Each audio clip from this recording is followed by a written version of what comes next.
você sabe o que são modalizadores? Modalizadores são elementos que marcam o posicionamento de quem está falando ou escrevendo um determinado texto. Então, os modalizadores são marcas que nós deixamos nos nossos textos e que são reveladoras dos nossos posicionamentos em relação àquilo que nós estamos dizendo. Então, vejam, se eu disser amanhã vai chover, se eu disser amanhã vai chover, eu estou dizendo, né, que vai chover e pronto. Mas se eu disser, infelizmente, amanhã vai chover, você percebe um posicionamento meu em relação a isso que eu estou enunciando. Você percebe que esse infelizmente é um marcador da minha subjetividade em relação àquilo que eu estou dizendo, que é que amanhã vai chover. Eu também posso dizer que talvez amanhã chova. Veja que agora eu não mostro mais uma relação de tristeza, de insatisfação em relação ao enunciado, mas eu me posiciono em relação ao enunciado com uma postura de dúvida, marcada pelo talvez, certo? E se eu disser, é certo que amanhã vai chover, vejam que eu me posiciono em relação a esse enunciado agora com uma postura de certeza, certo? Então, queridos, os modalizadores serão esses elementos que, de alguma forma, marcam a nossa subjetividade em relação ao dizer. E eles se subdividem em 3 categorias. Então, eu vou convidar você para mudar de tela aqui comigo, para que a gente veja essas 3 categorias dos modalizadores, certo? Então, vamos lá. Os nossos modalizadores podem ser epistêmicos. O que são modalizadores epistêmicos, professora? São aqueles que se relacionam com o enunciado, conferindo a eles um certo teor de verdade. Então, quando eu digo é certo que amanhã vai chover, eu estou demonstrando uma certeza sobre a verdade do enunciado vai chover, certo? E se eu disser que talvez chova amanhã, eu estou colocando dúvida, ou seja, esse é um conhecimento, né, diante do qual eu tenho alguma reserva. Eu também posso colocar o conhecimento sobre determinadas esferas. Então, se eu disser assim, né, profissionalmente, ele é ótimo. Vejam que se eu disser que ele é ótimo, isso já tem, evidentemente, uma avaliação, um grau de subjetividade. Mas quando eu digo profissionalmente, eu circunscrevo a verdade da frase, ele é ótimo, sob a perspectiva profissional. Ele não é ótimo irrestritamente. Ele é ótimo se eu o avaliar dentro da perspectiva, ou seja, a validade dessa verdade, a verdade, ele é ótimo, está delimitada pelo âmbito profissional. Então, eu vou dizer que os meus modalizadores são epistêmicos sempre que eles, de alguma maneira, se colocam sobre a verdade daquilo que eu estou enunciando. Se essa verdade for uma verdade categórica, é certo que, né, indiscutivelmente alguma coisa, irrefutavelmente, aí eu tenho um modalizador epistêmico que eu vou chamar de asseverativo. São aqueles que marcam a nossa certeza sobre o enunciado. Os que marcam uma dúvida serão chamados de quase asseverativos. Então, talvez, é possível, certo? Então, eu digo assim, né? Pode ser que. Aí, esse é um modalizador que é quase asseverativo. Eu não consigo asseverar categoricamente.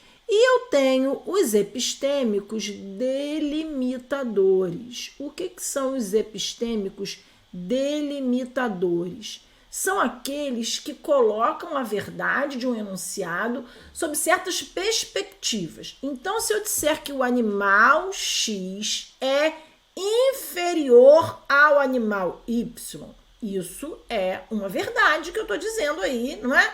Não estou colocando modalização, mas se eu disser Na perspectiva biológica, o animal X é inferior ao animal Y. Veja, na perspectiva biológica, circunscreve a verdade da superioridade de um animal sobre o outro, sobre o âmbito da biologia, certo? Então, eu posso dizer, por exemplo, que geograficamente o Brasil é superior ao país, né? A um outro país qualquer.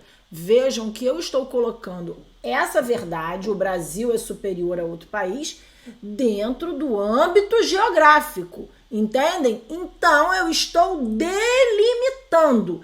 Geograficamente, nesse caso, é um modalizador epistêmico delimitador. Entendem isso? Os nossos modalizadores podem não estar associados ao valor de verdade de um enunciado, mas a um caráter de permissão, de obrigação ou de proibição. Quando um modalizador traz esse tipo de informação para um enunciado, eu digo que ele é um modalizador deôntico. Então, quando os meus modalizadores serão deônticos? Se eu disser assim, é proibido dizer qualquer coisa nesse lugar. O é proibido indica um modalizador deôntico, porque ele tem a ver com um caráter de proibição, certo? Se eu digo, obrigatoriamente você fará os exercícios. Você fará os exercícios é uma frase sobre a qual eu não estou colocando certeza, eu não estou colocando dúvida, eu não estou delimitando como faço lá nos modalizadores epistêmicos. Eu estou colocando um caráter de obrigação. Esse caráter de obrigação que vai ser trazido ao enunciado pelo obrigatoriamente é um modalizador deôntico, certo? Os deônticos não se subdividem, tá? E aí a gente tem também os modalizadores afetivos. O que são os modalizadores afetivos? São aqueles que trazem ao enunciado as emoções do enunciador. Então, quando eu dei o exemplo no início da nossa aula do infelizmente amanhã vai chover, vejam que esse infelizmente não tem a ver com obrigatoriedade ou com proibição, como é o caso, né? Trazido pelos modalizadores deônticos. Ele não tem a ver com a minha certeza sobre o enunciado, que é o caso dos modalizadores epistêmicos. Ele tem a ver com as minhas emoções em relação à verdade, né, do enunciado vai chover amanhã. Então, quando eu digo infelizmente, o que esse infelizmente manifesta é uma emoção minha, de tal forma que ele marca a minha subjetividade sob o ponto de vista afetivo. Então, ele é um modalizador afetivo. Os modalizadores afetivos podem ser subjetivos ou podem ser intersubjetivos. Qual é a diferença, professora? Bom, de certa maneira, todos os modalizadores são um tanto subjetivos, uma vez que, como eu falei lá no início da aula, o modalizador marca a subjetividade do enunciador em relação ao que ele diz, certo? Mas a gente vai dizer que um modalizador é afetivo subjetivo quando ele está associado a essas emoções, por isso afetivas, de quem fala.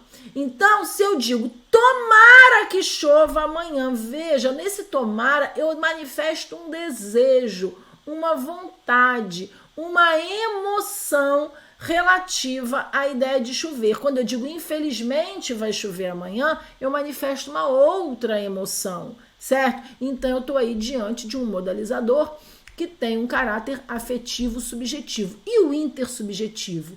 O intersubjetivo diz respeito aos sentimentos colocados na troca comunicativa. Então, se eu disser assim, né? Francamente, você precisa agir de maneira diferente.